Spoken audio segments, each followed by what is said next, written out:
ሁለተኛ ቁጥር ልኬልሻለሁ እንጂ ግን በቃ አውራ ወደ አንተ ፎርዋርድ አድርጌዋለሁ። ታዲያ እሱን እኮ ወንድም ካለድ ወደ አንተ ዋትስአፕ ፎርዋርድ አድርጌዋለሁ። ኢሞ እንድትደውል ግን ይሄ ይሰማ ከሆነ ያውራ በቃ አቦ ዙር አደንደ ዘዴ ለቪዲዮ መሆኑ ነው የምንፈልገው አይደል? በጣም ጥሩ። አሁን እሺ ይሰማል። አውራ ለውጣ ከቲክ ተዛኛ ለውጣ ወላጅ አይ ይሰማል። በቃ ይሰሙሃል። አሁን አውራ መውጣቱን አላወቀም። ወጣል እኮ አባፍናን ስለዚህ እንደዚህ አውራ እንደዚህ አውራ ግድ የለም። እሺ ቀጥላለሁ። ከተሰማ ድምጼ ይሰማል? አዎ ይሰማል። አዎ በደንብ በጥራት ይሰማል። طيب በቅድሚያ الحمد لله رب العالمين والصلاة والسلام على أشرف خلق الله محمد بن عبد الله صلوات ربي وسلامه عليه ومن تبعهم بإحسان إلى يوم الدين በአራት ማቅጣጫ ያላችሁ እጅግ በጣም የማከብራችሁ ወገኖቼ በሁሉም ዓለም ላይ ያላችሁ የከበረ ሰላምታ ያቀርባለሁ። እንደዚሁም አላህ Subhanahu Wa Ta'ala ጾማቸውን ከተቀበላቸው ሰዎች እንዲያደርገኝ ጭምር በውስጣችሁ አላህን የተማጸናችሁ ፕሮግራማችንን እንቀጥላለን ማለት ነው። እንግዲህ ለማሳጠር ያክል እኔ ምናልባት የማታውቁኝ መሐመድ አብዱራህማን ወይም አቡ አፍናን እባላለሁ። ዛሬ ምናልባት ቀደም ሲል ጀምሮ የሌላ ጉዳይ ያገባናል ያሳስበናል ብላችሁ እዚህ ሀቢባ ቤት ይመስለኛል ከአሁን በፊትም በተለያዩ ቤቶች እንደዚሁ የተገኘን የቻልነውን ያክል የሰራነውን መረጃ ለማህበረሰቡ ስናደርስ ቆይተናል። ወደ መጨረሻ አካባቢ ግን ነገሮች በጣም ፈታኝ ስለነበሩብን የሆነ ነገር ሳንይዝ ሚዲያ ላይ ወጥተን መናገሩ ስላልፈለግነው ረዘም ላለ ጊዜ ምናልባት ለ5 ወር ለ6 ወር አካባቢ ከሚዲያ ላይ ጠፍተናል። እንግዲህ የሆነ ሆኖ እንትኔን መጀመሪያው ምስጋና እንድጀምር ይፈቀድልኝና ምናልባት ከኔ በተጨማሪ ሪያድ ላይ በርከት ያለ ኮሚቴዎች አሉ እኔ ጋር የሚሰሩ ምናልባት ምክትል ሰብሳቢ ኡስታዝ ጀማል ሎቢ ከተመቸው ይገባል። እንደዚህም ወንድሜ መሐመድ ፈድር ካለ እኔ የዘነጋሁት የረሳሁት ነገር ካለ ገብቶ ያስታውሰናል። ምልክት ሰጧችሁ ቲክቶክ ላይ ታስገቧቸዋላችሁ። ከዛ በተረፈ በመጀመሪያ ደረጃ የዚች ልጅ ጉዳይ የዛሬ 12 ዓመት ጀምሮ የዚች ልጅ ጉዳይ ስንከታተል የነበርን ሰዎች አለን እዚህ ሪያድ ካለው ኮሚቴ ጋር እና በጣም ፈታኝ ነው ሂደቱ። በማስከተል በምስጋና ልጀምርና ኢትዮጵያ ብሔራዊ ባንክን ከልብ እናመሰግናለን። ኢትዮጵያ ንግድ ባንክ ከልብ እናመሰግናለን። ኢትዮጵያ ውጭ ጉዳይ ሚኒስቴር ከልብ እናመሰግናለን። እንደዚሁም ሲቀጥል በሪያድ የኢትዮጵያ ኤምባሲን ከልብ እናመሰግናለን። የኢትዮጵያ ኮሚኒቲ በሪያድ እንደዚሁም ደግሞ የቲም ሌላን ከልብ እናመሰግናለን። በአጠቃላይ በሁሉም አቅጣጫ የዚች የልጅ ጉዳይ ጉዳያችን ነው ወገናችን ነው ብላችሁ ስትረባረቡ የነበራችሁ በሀሳብ በገንዘብ በጉልበት በምክር እኔ ጋር አብረው የሚሰሩ ኮሚቴዎችን በመወከል ከልብ የመነጨ ምስጋና ላቀርብላችሁ እወዳለሁ። ሁላችሁንም እጅግ አድርጌ አመሰግናለሁ። ከዛ በተረፈ በማሰብም ቢሆን በንዴትም ቢሆን አልፎ አልፎ ኮሚቴው ላይ ሲዘነዘሩ የነበሩ አንዳንድ ነገሮች ነበሩ። እኔ በግሌ አፉ ብለናል እኛ። ምክንያቱም ሂደቱ በጣም ፈታኝ ስለሆነ ትዕግስት ይፈልጋል። በጣም ፈታኝ ነው ያለንበት ሀገር ነባራዊ ሁኔታ ህግና ስርዓት እያመዛዘን ስለሆነ የምንሄደው የመጣውን ነገር ሁሉ እየወጣን በጊዜ ሚዲያ ላይ ላለመናገር የወሰንባቸው ሂደቶች ነበሩ። ዛሬ ግን ኢንሻአላህ ጥሩ ነገር ትሰማላችሁ ቤት ተስፋ አደርጋለሁ። ከዛ በተረፈ እኛ ሪያድ ላይ እንደተዋቀረ ኮሚቴ ከቤተሰቦቿ በመጀመሪያ ደረጃ ከቤተሰብ ትናንት አንዳንድ መልእክቶችን ስለሰማሁኝ ማስተካከያ የሆን ዘንድ ነው ሀቢባ ከቤተሰቦቿ እኛ ሙሉ ውክልና አለን። እናቷም አባቷም ቤተሰቦቿም ጉዳዩን ከኢትዮጵያ ኤምባሲ ጋር በመሆን ከኢትዮጵያ ኮሚኒቲ ጋር በመሆን የቻላችሁትን ያክል እንድታስኬዱልን ብለው ደውለን በስነ ስርዓት መካከላችን ኢማም አቡ ፋድ አሉ ሰብሳቢያችን፣ ሌሎችም ጓደኞች ባሉበት የልጃችንን ጉዳይ ካላህ በታች አደራ ብለው ውክልናው ሰጥተውን የቻልነውን ያክል ፈታኝ ቢሆንም እስካሁን ድረስ ይዘናል። ሁላችንም አላህ ይቀበለን፣ አላህ ይቀበላችሁ። ይሄ ሊታረም ይገባል። አንዳንድ ሰዎች ጋር አንዳንድ የተዛቡ መልእክቶችን ስለሰማሁ ነው። ሌላው እንግዲህ የሌላ ጉዳይ እኛ ዝም አላልንም። መግቢያ ላይ የሆነ ነገር ሳንይዝ አንወጣም በሚል ነውና ወደኋላ ልመልሳችሁና የዛሬ 5 ወር አካባቢ እኔ በዚህ አጋጣሚ በሳዑዲ አረቢያ እና በኦማን ባለሙሉ ስልጣን አምባሳደር ክቡር ዶክተር ሙክታር ሸድር ጉዳዩን ጉዳይ ብለው በራሳቸው በተወካይና በሌሎች ዲፕሎማቶች ሳይሆን በራሳቸው ጉዳዩን ይዘው ሄደው ከፍተኛ ደረጃ ደርሰውት ዛሬ የደረስንበት ላይ ደርሰዋልና በዚህ አጋጣሚ ክቡር አምባሳደር ሙክታር ሸድርን ከልብ እናመሰግናለን። ስልካችንን ሳይሰለቹ ከኮሚቴው ጋር በቅርበት ነው እየሰራን ያለ ነው እና የዛሬ 5 ወር አካባቢ የዚች የልጅ ጉዳይ እንግዲህ ወደኋላ መመለስ አልፈልግም። የሚፈለገው ቁም ነገሩ ስለሆነ ሳሊድ ይሰማል አይደል? ይሰማል። ቦታ ልቀይር ስለሆነ ድምፅ ለመቀየር ቦታ መቀየር ስላለብኝ። እሺ መርሀባ ቀጥል አንተ። እሺ የዛሬ 5 ወር አካባቢ እንደዚሁ ወተን በተለይ ቲም ሌላ ጋር እኔ በጣም በቅርበት ነው የምንነጋገረው፣ መረጃ የምንለዋወጥ አልፎ አልፎም ቢሆን እና የዛሬ 5 ወር አካባቢ ለመልሳችሁና ኢትዮጵያ ኤምባሲ በሪያድ የዚች ልጅ ጉዳይ ምን ደረሰ ብሎ የአንድ ሰው ኬስ ይዞ የምንኖርበት ሀገር የውጭ ጉዳይ ሚኒስቴር በኩል አስጠይቆ ከከፍተኛ ፍርድ ቤት አካባቢ ወደ 11-12 ገጽ አካባቢ ማብራሪያ ነው የመጣው። ያ ማብራሪያ መጥቶላቸው የደም ካሳው ቢከፈልም አቃቤ ሕግ በወንጀል ስለሚፈልጋት 13 ዓመት ሳትሞላ እንዳትለቀቅ ነበር የሚለው። ረመዳን 2 እና 3 አካባቢ 13ኛ ዓመቷን ሞልታ ትወጣለች የሚል ነገር የሚል እንትን ነው የመጣው ማብራሪያ እና አልሐምዱሊላህ አሁን ሌላ 13ኛ ዓመቷን ሞልታለች፣ ረመዳን 2 ማለት ነው። ስለዚህ በዛ መሰረት ዛሬ ኢንሻአላህ እንግዲህ በቅርብ ጊዜ ለኛ ለማለት እዚህ ኮሚቴው ጋር ወደ 10 ምናምን ኮሚቴዎች አሉ። ከኢትዮጵያ ኤምባሲ ጋር በደንብ ተናበን ነው የምንሰራው። እነሱ የሚሰጡንን አቅጣጫ ተከትለን ነው የምንሰራው። እንዳልኳችሁ ሚዲያ ላይ እየወጣን በየጊዜው የምንኖርበት ሀገር ነባራዊ ሁኔታ ራሱ አይፈቅድልንም። ምናልባት ይህም ብዙዎቻችሁ ትገነዘባላችሁ ተስፋ አድርጋለሁኝ እና ዛሬ ግን ከኢትዮጵያ ኤምባሲ የመጣ በጣም ደስ የሚል ዜና ነው ያለው። እሱ ምንድን ነው? ዛሬ ተነግሯቸዋል። አላህ ሱብሓነሁ ወተዓላ እስከ መጨረሻው በአጭር ጊዜ ውስጥ አላህ ምን ደሰት ያደርገን፣ ልፋታችሁን አላህ ይቁጠርላችሁ። ዛሬ ለኢትዮጵያ ኤምባሲ መልእክት መጥቶላቸዋል።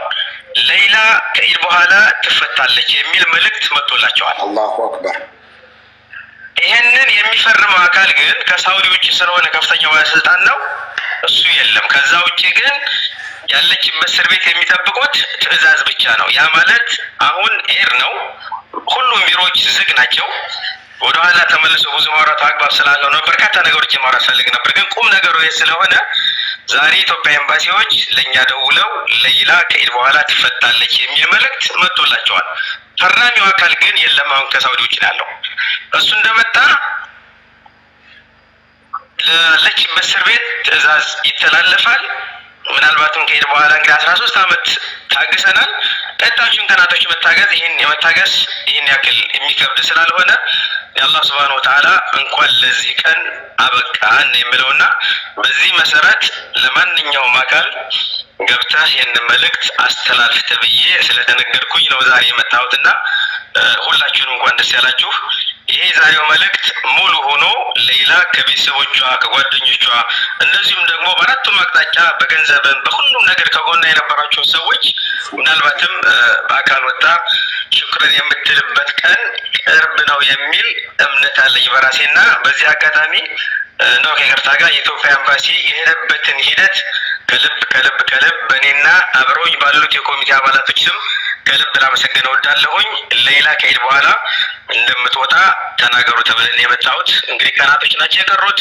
ከኢድ በኋላ ሌላ ትወጣለች። ከወጣች በኋላ እንዴት ነው የምትሄደው የሚለውን አሁንም የኢትዮጵያ ኤምባሲ ጋር በመነጋገር በመቀራረብ የኢትዮጵያ ኤምባሲ በሚሰጠን አቅጣጫ መሰረት ምናልባት ትናንትና በጣም አስደንጋጭ የሆኑ የሚያሳዝኑ ነገሮችን ሰምተናል። እኔ አላሁ አለም እንግዲህ ለእኔ ይቸገራለሁኝ ማለት ሁሉን የሚወጣውን መልእክትና ምናምን የእሱ አይደለም ብዬ ለመውሰድም ላለመውሰድም ይቸገራል። የሆነ ሆኖ ግን እቺ ልጅ የቆየችባቸው የእስር ቤት ዓመታት በራሱ እንትን ነው የሚያደርገው እና የሚቻለውን ሁሉ እኛ ኢትዮጵያ ኤምባሲ ጋር ተቀራርበን ምናልባትም ወደ ሀገሯ ስትሳፈር አውጥተን አግኝተናት ሕክምና የሚያስፈልጋት ከሆነ አቅማችን የፈቀደውን ሁሉ አድርገን ጤንነቷ መመለስ ያለበት ነገር ካለ የሚደረጉን ነገር ሁሉ አድርገን አይቻልም ከዛው ከእስር ቤት በቀጥታ አሻራ ሰጣ ሪፖርት የምትደረገው የሚባልም ከሆነ ከኢትዮጵያ ኤምባሲ ጋር ተነጋግረን የሚቻለውን ሁሉ እንደ ሀገር ልጅ እንደ ወገን እስከዛሬ ለረጅም ዓመታት ይህን ጉዳይ ሲከታተል እንደነበረ ሰው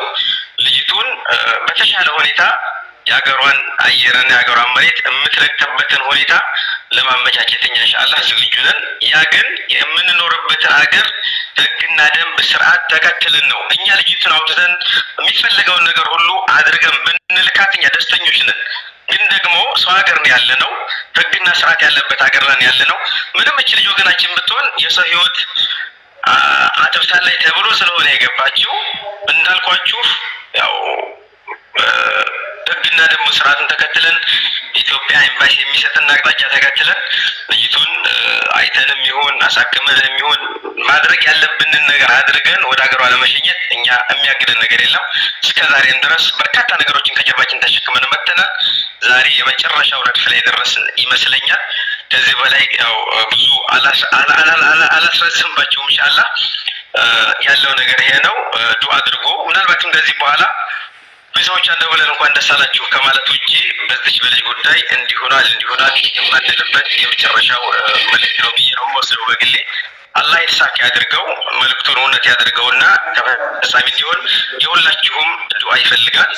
ደጋግሜ ያው እንትን ብለው ዘግይታችሁ የገባችሁ ካላችሁ ከኢድ በኋላ ፈራሚው አካል ሲመጣ ለታሰረችበት እስር ቤት መልእክት ተላልፎ ወይም ሂደቱን ተከትሎ ከኢድ በኋላ ሌላ ወደ ሀገሯ ትገባለች የሚል መልእክት ዛሬ ደርሶናል ለማለት ነው። በተረፈ የምታነሱት ሀሳብ ካለ የምችለውን ያክል አቅም የፈቀደውን ያክል ለመመለስ እሞክራለሁኝ። እድሉን ስለሰጣችሁኝ ከልብ አመሰግናለሁኝ። ሽኩራን።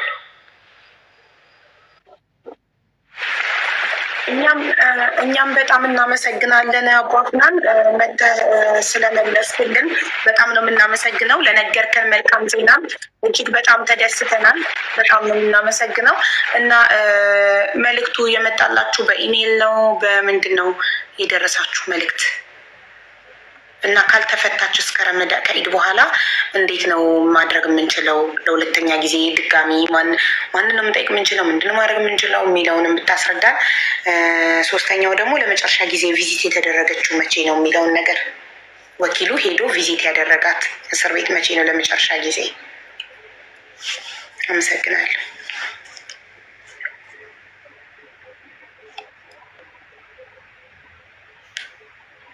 ሚዩት ነክ ወንድም ካልድ ምላሽ እየሰጠ ከሆነ እኛ እየሰማን አይደለም። ሚዩት ነክ ወንድም ካልድ። መርሀባ። እሺ፣ በኢትዮጵያ ኤምባሲ በኩል እሷን ጉዳይ ሲከታተል የነበረ ወንድማችን እንግዲህ እሱ የመጨረሻ እርግጠኛ አይደለም፣ ግን ትንሽ ቆየት ብሏል። ኡስታዝ አብዱል በናን ይባላል። ኢትዮጵያ ኤምባሲ ውስጥ የዜጎች ጉዳይ ክፍል ኃላፊ ውስጥ ለሚሰራው በጣም በከፍተኛ ሁኔታ ዋጋ ከፍሏል። በየፍርድ ቤቱ ይሄድና አንዳንዶች ምናልባት እንደው ከታላቅ ይቅርታ ጋር ነገሮችን ቀለል አድርገን ባናየው ጥሩ ነው እና ትንሽ ቆይቷል። ሌላው ግን ለምሳሌ ያክል በኢሜል ላይ መጣላቸው በደብዳቤ ነው የሚለው አቡ አፍናን ቆይቷል ሲባል በቁጥር ቀን በወር 2 ወር ምናምን እሱ ነው። አይ እኔ ወላሂ ምናልባት እንደልሳሳት ግምት አለ። የመጨረሻው ኻሊድ የመጨረሻው 13ኛ ዓመቷን ሞልታ ትወጣለች ከተባለበት ከ5 ወር በፊት እንደዛ አካባቢ ይመስለኛል ካልተሳሳትኩኝና እሱ በአካል ሄዶ ገብቶ በስነ ስርዓት አናግሯት አይዞሽ እኔ ከኤምባሲ የመጣሁት ጉዳይሽን እየተከታተልን ነው ትወጫለሽ ምናምን ብሎ ብዙ ነገር ነው ያናገራት ገብቶና ምናልባት እንግዲህ ከዛ በኋላ እስር ቤትም ስለቆየ ብዙ ነገር ሊከሰት ይችላል። ከዛ በፊት ነው ያናገራት። ሌላ ሁለተኛው በምንድን የመጣላቸው ለሚለው እንግዲህ እነሱ ናቸው ይሄንን ምናልባት ኤምባሲው በራሱ መንገድ ህግና ስርዓት ተከትሎ የዚች ልጅ ጉዳይ ሚዲያ ላይ ወጥቶ የሚጽፍበት የሚያወራበት ስርዓት ይኖረዋል። ኤምባሲው እነሱን ወክዬ አይደለም የምናገረው፣ ግን እነሱ ጋር ተቀናርበን ተባብረን እየሰራን ነው፣ እየረዱን ነው እና እነሱ ይህን ሳይሏቸው እኛ ጋር መጥተው አንደኛ አይናገሩም፣ ሁለተኛ እኛም ደፍረን የኢትዮጵያ ኤምባሲ እንደዚህ ብሎናል ብለን በዚህ ልክ ይህ ሁሉ ሺህ ሰው ያለበት ቦታ ላይ ወጥተን አንናገርም። ይሄ ትንሽ አንደርስታንድ ይደረግ እና ከእነሱ የመጣው በምንድን ነው የመጣላቸው እንደመጣላቸው እነሱ ናቸው የሚያውቁት። ይሄንን ምናልባትም እንዳልኳችሁ ነገሮች በመጨረሻ አካባቢ ሲደርሱ ትንሽ ማስተካከያ ለእናንተ ነው። ለእናንተ የመጣላችሁ በምንድን ነው? ኤምባሲማ የራሱ ነው። ለእናንተ ለኮሚቴዎቹ ይሄ ማስረጃ በምንድን ነው የመጣላችሁ? በስልክ ነው? በወረቀት ነው? ምንድን ነው? ጋራ እኛ ተደውሎልን ነው የምንገናኘው፣ በስልክ ነው። እኛ እኮ ኮሚቴ ስንሆን እዛ ሀገር ላይ ታውቃለህ አስቸጋሪ ነው እና ለእኛ ተደውሎ ነው የተነገረን ከኤምባሲ በከፍተኛ ቦታ ላይ ያሉ ሰዎች ይሄን ጉዳዩ ስራው እዚህ ቦታ ደርሷል ብለው ለእኛ ኢንፎርም አድርገውን በየቦታው ላይ ስለ ሌላ የሚወራውን ነገር ገብታችሁ አሁን እዚህ ደረጃ ላይ ተደርሷል ደርሰናል ብላችሁ ንገሩ ተብለናል። እነሱ አንደኛ ይሄ መልክ ሳይመጣላቸው ያለው፣ እኛም ደግሞ የኢትዮጵያ ኤምባሲ ይህን ነገር ሳይለን ኤምባሲን የሚያክል ነገር ወጥተን እንደዚህ ብሏል ብለን እንደማንል አንደርስታንድ ታደርጋላችሁ ተስፋ አደርጋለሁኝ። እና ይህንን የምንገናኘው በስልክ ወይ በአካል ነው። አቡ አፍናን እንደው ቀለል ለማድረግ አቡ ቀላል ምናልባት ወደ ሌላ አጀንዳ እንድንሄድ ይህንን ወንድሟ እዚህ ስላለ እኛ ነገ ውጭ ጉዳይ እዚህ ያለ ውጭ ጉዳይ ሄደን ሳውዲ ያለ የኢትዮጵያ ኤምባሲ ለቤተሰቦቿ ይህን ማስረጃ ወዲያውኑ ፋክስ እንዲያደርጉ ማድረግ እንችላለን። በቃ ይህንን በዚህ መንገድ አድርገን እኛ እንቀበላለን። ቀላል ነው። የ1 ሰዓት የ2 ሰዓት ስራ ናት። ወንድሟም ጥሩ ነው እዚህ መሆኑ። ስለዚህ ይህንን አድርገን አሁኑኑ የኢትዮጵያ ኤምባሲ ይህን ያለውን ማስረጃውን የሰጠውን ሰው አሁን ትልግልኛለ በምንድን ነው በኢሞ። ስለዚህ ከሌጋ ማስረጃ አለ። ይህንን በወረቀት በጽሁፍ አድርገው ለቤተሰቦቿ ኢሜል ምንድነው እንዲያደርጉ እናደርጋለን። ስለዚህ ይሄኛውን በዚህ እንዝጋውና ሀቡ ይህንም ነገ ማረጋገጥ ስለምንችል አንቺ ሌላ ጥያቄዎች ካለሽ ወደ ሌላ ላይ በተሄጅበት። እሺ አመሰግናለሁ። የኔ የህዝብ ድምፅ ነው ማስተጋባው፣ የህዝቡን ጥያቄ ነው ማቀርበው። 5 ወር ነው ላስት ቪዚቷት ብለሃል እና ያው አንተ ክብር አምባሳደር ጋር በቅርብ እንደምታወራ እዚህ ጋር ተናግረሃል። ኤምባሲው ያውቃል ቪዚት ለመጨረሻ ጊዜ ቪዚት የተደረገችው የዛሬ 5 ወር መሆኑን ያውቃል ወይ? ኖርማል ነው ወይ? ኤምባሲ ዜጎቹን እየሄደ ቪዚት ማለት እቺ ልጅ ቪዚት አለመደረጓ እስካሁን ኖርማል ነው ወይ? ኤምባሲው አምባሳደሩ ያውቀዋል ወይ ነው የኔ ጥያቄ። እና ሌላው ደግሞ ባለችበት መታከም አትችልም ወይ? ኦልሬዲ ከእስር ቤት የመጣው ድምፅ ነው እኛን እጅግ በጣም ረብሾን እዚህ ጋር የተሰበሰብንበት ምክንያት ልጅቷ ከሬሳ አትተዳደስም ነው ያለችው፣ እስር ቤት ውስጥ ያለች ልጅ እና ይሄ ነው ጥያቄው። እዛው ባለችበት ሕክምና አይችልም ወይ? ቴንክ ዩ። ምናልባት ሀቢባ እዚህ ላይ እኔ እንስራ ትበሉኝና እኔ ይቸገራለሁኝ። እሷ ድምፅ ነው አይደለም የሚለውን ያሁን ለማረጋገጥ እርግጠኛ ለመሆን ይቸገራለሁ። ምክንያቱም እዚህ ሀገር እስር ቤት ያለ ሰው በሙሉ ትንሽ ሲያመው ሕክምና እንደሚሄድ አውቃለሁኝ። እንኳን በዚህ ደረጃ የታመመች ልጅ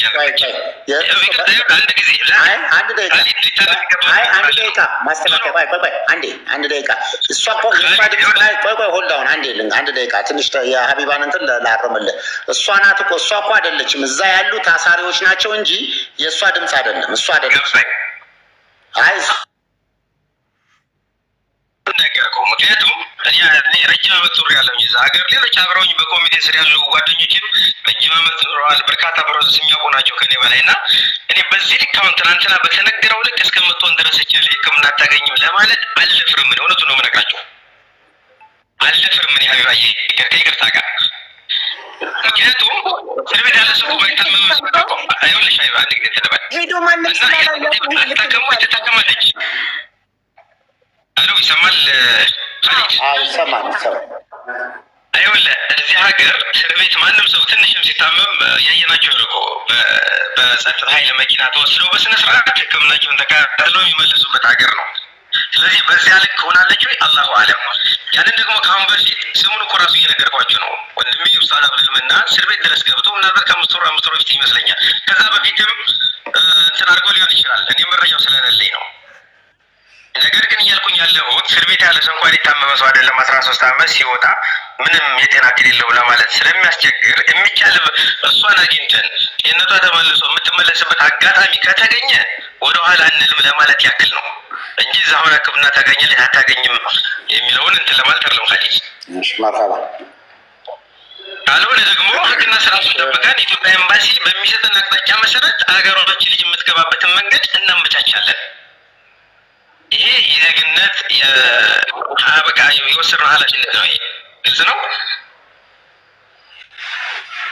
ስለዚህ አሁን ወደኋላ እንመለስ ከተባለ ምንም አይነት ጥያቄ መጠየቅ አይቻልም ማለት ነው። አይደለም፣ አንድ ጥያቄ ብቻ መጠየቅ እፈልጋለሁ። አቡ ይቅርታ። ቆይ መሐመድ የኔን ጥያቄ አልጨረስኩም፣ ይቅርታ። ያው ሌዲስ ፈርስት፣ ሴት አይደለም ለሴት ኧረ ግድ ነው። እና አሁን እዚህ ጋር እኛ ለሌላ ብቻ እኮ አይደለም ድምፅ ስንሆን ድምፅ የምንሆነው ለሁሉም እስር ቤት ላለ ኢትዮጵያዊ ነው። እግረ መንገዳችንን ዋናዋ ጉዳያችን ሌላ እንደሆነች መሆኗ እንዳለ ሆኖ እናንተ ከቤተሰብ ውክልና እንደማግኘታችሁ መጠን 5 ወር ቪዚት አለመደረጓ ኖርማል ነው ወይ? አንተ ስላልከኝ ነው 5 ወር፣ ከዛ በላይም ሊሆን ይችላል። ለምን ከእስር ቤት ተደውሎ የተነገረን ድምፅ የሰማነው ድምፅ 9 ወር ጨለማ ቤት ለብቻዋ ከሌላው እስረኛ ከተለየች 9 ወር ሆኗታል። አንድ ክፍል ውስጥ ሆና የሚያጸዱ ኬንያዎች ሄደው ሬሳ አጥበን መጣን አሉ። እቺ ልጅ እኮ ደክማለች። ኤምባሲያችሁ ምንድን ነው እየጠበቀ ያለው? እቺ ልጅ ወይ የሞት ፍርዷ ይፈጸምላትና ሞታ ትገላገል፣ ወይ ደግሞ ቱጣ። ምንድን ነው የምጠብቀው? ድረሱላት ለወገናችሁ ብለው ከእስር ቤት ድምፅ ስላመጡ ነው እኛ እዚህ ጋር ለእህታችን ድምፅ ልንሆን ወይ በቃ ከነ ህይወቷ እንድትወጣ የመጣ ነው። ስለዚህ ዘግቶ ነው ስልኩ። ባትሪ የአንተ ስልክ ትንሽ እንግዲህ ቻርጅ ላድርግ። እንግዲህ ከዚህ በኋላ ሌላ ስልክ የለክም ቻርጅ ያለው? ይሄ እዚሁ አሁን ላይቭ ገብቼበታለሁ። ሁለተኛ ስልክ ግን አሁን ምንድነው መሰለሽ ኢንቫይት አድርጊውና ገስት አሁን አውቀነዋል፣ እያወራ ነው። ስለዚህ አጥፍቶ በቃ አጥፍቶ ይግባ። ኦኬ ጉድ አይዲያ ያርግለት። በቃ አሁን በቮይስ መግባት ይችላል።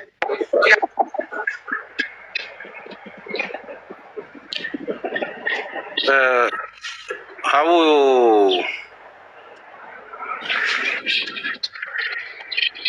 እስከዛው ድረስ ይሄ ህዝብ ማወቅ ያለበትን ነገር መናገር ስለፈለኩ ነው። እስከዛ ልናገር። የስ ፕሊዝ ተናገር። በመጀመሪያ ደረጃ እነዚህን አይነት ንግግሮች ከ10 ጊዜ በላይ አቡ አፍናን ነግሮናል ለቲም ሌይላ በግል ብዙ ጊዜ ከ3 ወር በኋላ ትፈታለች ጠብቁ ተብሎ በግል እኔ ከ20 ጊዜ በላይ አውርቼዋለሁ። እሱንም the only person የሚያወራን የትም ቦታ ሲሆን እሱ ብቻ ነው። ሌላው ወጥቶ መናገር አይፈልግም። አንደኛ የማላምንበት ነገር በተደጋጋሚ አሁን የችን ወር ጠብቁ ተብለን እንደ ቲም ሌይላ ከ6 ጊዜ በላይ በራሱ ድምጽ ነግሮናል። እንኳን ደስ ያላችሁ የሚል ነገርም ሰምተናል። እኔ አሁን የምፈልገው ነገር ከዛሬ 2 ወር ይህንን ጉዳይ ስናነሳ አንድ ውለታ ዋልልን ብለን ነው የጠየቁት። ሲመጣ ቃል በቃል እንዲነግረኝ ስለምፈልግ ነው። እባክህ ከኮሚቴውም ይሁን ከሆነ ሰው ጋር እቺ ልጅ ያለችበትን ሁኔታ ሄዳችሁ ድምጿን አሰሙን። በህይወት መኖሯ እርግጠኛ አይደለንም፣ ቤተሰብ ካገኘናት ረጅም ጊዜ ሆኖናል እያለ ስለሆነ እባካችሁ ሄዳችሁ ቪዲዮም ሰርታችሁ ድምጿን እንስማት እባክህ አደራ ስለው ኃላፊነት ወስዶ ነው ሄደው። ስለዚህ ፕሊስ ስትመጣ የምትነግረን ነገር አስገቢው። ሲመጣ የሚነግረን ነገር እንደዛ ብለን ሄደ ድምጿን አሰማን ብለናችሁ አደርጋለሁ ኢንሻአላህ ብለን ሄደ ለምን ያንን አላደረክልኝም? በተጨማሪ ሲጀመር ከማንም በላይ ኮሚቴ ነው መስማት ያለበት ይሄንን ጉዳይ ቤተሰብ። ይሄ ነገር ኢንሻአላህ ትልቅ ደስታው በሰቆቃ ያሉት ቤተሰብ እንጂ እኮ ኤምባሲው አይደለም አይደል? እንዲህ አይነት ትልቅ ደስታ መጥቶ ቤተሰብ አልሰማሁም የሚልበት ደረጃ ላይ ሃውካን እንዴት ይሆናልስ? ይሄ ቤተሰብ እንዴ ይሄ እኮ ትልቅ ተስፋ። ይሄ ጥያቄ ሲነሳ ነው ወይ ትላንት ያንቺ ቤት ሲነሳ ነው ወይ እንኳን ደስ አላችሁስ የሚመጣው?